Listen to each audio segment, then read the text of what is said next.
सभी को मेरा नमस्कार। मैं बॉम्बे कैटर एसोसिएशन को रिप्रेजेंट करता हूं, लेकिन आज मैं बात करना चाहूँगा पूरे महाराष्ट्र की पूरी वेडिंग एंड इवेंट इंडस्ट्री के बारे में।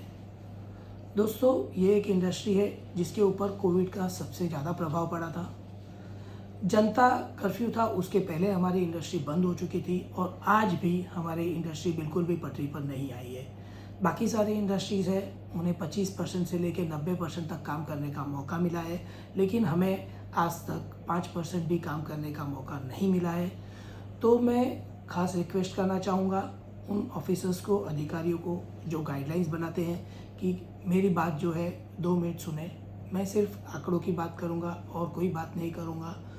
तो जैसे कि पिछले कुछ दिनों में जितने भी अधिकारी हैं, जहाँ पर भी जितनी मीडिया में बोलते हैं, तो उन्होंने कोविड का सबसे पहला कारण बताया है वेडिंग को।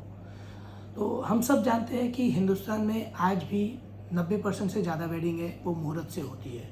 तो इस साल जो मुहूर्त थे वो थे सबसे ज़्यादा 12 नवंबर से लेके 16 फरवरी तक। 16 फरवरी के बाद में कोई मुहूर्त अभी तक नहीं था। कुछ शादियाँ 2-5% शायद हुई होगी, लेकिन जो भी मेजर शादियाँ थी वो थी 12 नवंबर से लेकर 16 फरवरी तक।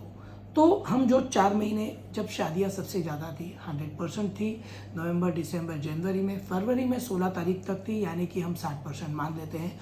तो उन 120 दिनों में नवंबर से लेके फरवरी तक पूरे महाराष्ट्र में जो कोविड के केसेस थे वो थे 4,91,437, यानी कि लगभग 4,91,000। उसके सामने पिछले 11 दिनों में, यानी 1 अप्रैल से 11 अप्रैल तक सिर्फ 11 दिनों में जो नए केसेस है, जबकि शादियां बिल्कुल नहीं है, मुहूर्त बिल्कुल नहीं है, वो है 5,94,261, यानी कि लगभग 5,94,000। यानी कि 120 दिनों में जब बहुत ज़्यादा, सबसे ज़्यादा शादियाँ थी, पूरे मुहूर्त थे, उस समय जो केसेस है उससे भी ज़्यादा केसेस सिर्फ 11 दिनों में, जबकि कोई मुहूर्त नहीं आए हैं। अगर अप्रैल के साथ में हम मार्च भी जोड़ लेते हैं तो इन 42 दिनों में जो केसेस की संख्या है वो है 12,52,169, यानी कि लगभग 12,52,000।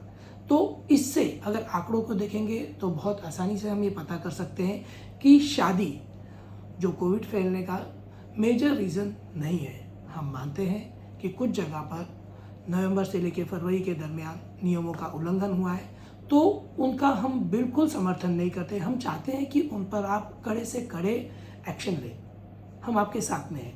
लेकिन लॉजिकल बात करें तो हम चाहते हैं कि आप जो भी वेन्यू है, जो जगह है, उसमें जो उसका क्षेत्रफल है उसके हिसाब से लोगों को परमिशन दें। जैसे कि नॉर्मल सिचुएशन में हम कहते हैं कि 8 से 10 स्क्वायर फीट एक आदमी के लिए बस है, तो हम चाहेंगे कि आप 30 से 35 स्क्वायर फीट लीजिए। 30 से 35 स्क्वायर फीट के अनुसार आप लोगों की परमिशन दीजिए। जैसे कोई हम समझो कि 7,000 स्क्वायर फीट का एक बैंक्वेट है, तो आप 200 की परमिशन दीजिए, ताकि नॉर्मल सोशल डिस्टेंसिंग फॉलो करते हुए हम इवेंट्स कर सके। लोगों के बीच में एक बहुत बड़ी गलत धारणा है कि शादी जो है सिर्फ सेलिब्रेशन है।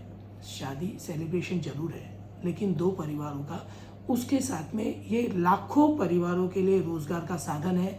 और शादी में मैन पावर बहुत बड़े पैमाने पर इस्तेमाल होता है, और उसमें 90% ऐसे लोग हैं जो डेली बेसिस पर काम करते हैं, यानी कि जिनके पास कोई भी फिक्स नौकरी नहीं है। उन्हें शिफ्ट के हिसाब से या फिर दिन के हिसाब से पगार मिलता है, और उसी के हिसाब से जो उन्हें पैसा मिलता है वो साल भर अपना गुजारा करते हैं। 100 से 150 दिन काम करते हैं, साल भर गुजारा करते हैं। पिछले 1 साल से ज़्यादा समय से ऐसे लोगों को बिल्कुल बहुत ही कम काम मिला है, या कह सकते हैं कि बिल्कुल नहीं मिला है कुछ लोगों को। और जैसे कि मैंने कहा कि शादियाँ मुहूर्त के हिसाब से होती है। अभी अप्रैल लगभग 18 तारीख से लेकर जून तक कुछ मुहूर्त है। अगर इस मुहूर्त में हमें काम करने नहीं मिला तो उसके बाद अगले नवंबर तक कोई मुहूर्त नहीं है। यानी कि अगर अभी अप्रैल मई में हमें काम करने का मौका नहीं मिला तो अगले 8 महीनों के लिए इनके पास कोई रोज़गार नहीं होगा।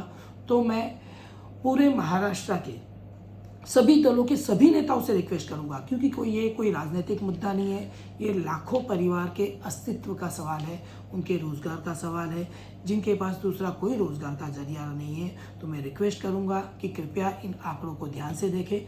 ये हकीकत है कि शादी में कोविड फैलने के चांसेस बहुत कम है। इसके पीछे कारण भी है कि शादी की जो जगह होती है बहुत साफ़ सुथरी होती है, 2 इवेंट के बीच में सैनिटाइजेशन संभव है, और क्योंकि सारे लोग जान पहचान के होते हैं तो कॉन्टैक्ट ट्रेसिंग भी पॉसिबल है। तो मेहरबानी करके जो भी इससे जुड़े हुए हैं वो ज़्यादातर गरीब तबके के हैं, कई युवा हैं, उन्हें अगले 8 महीनों तक के लिए अपनी जो जीवन यापन चीज़ें हैं उसे अर्जित करने के लिए कुछ रोज़गार का मौका दे, ताकि वो कुछ पैसे कमा सके और अगले 8 महीने तक अपना घर किसी भी तरह से चला सके। धन्यवाद। जय हिंद, जय महाराष्ट्र।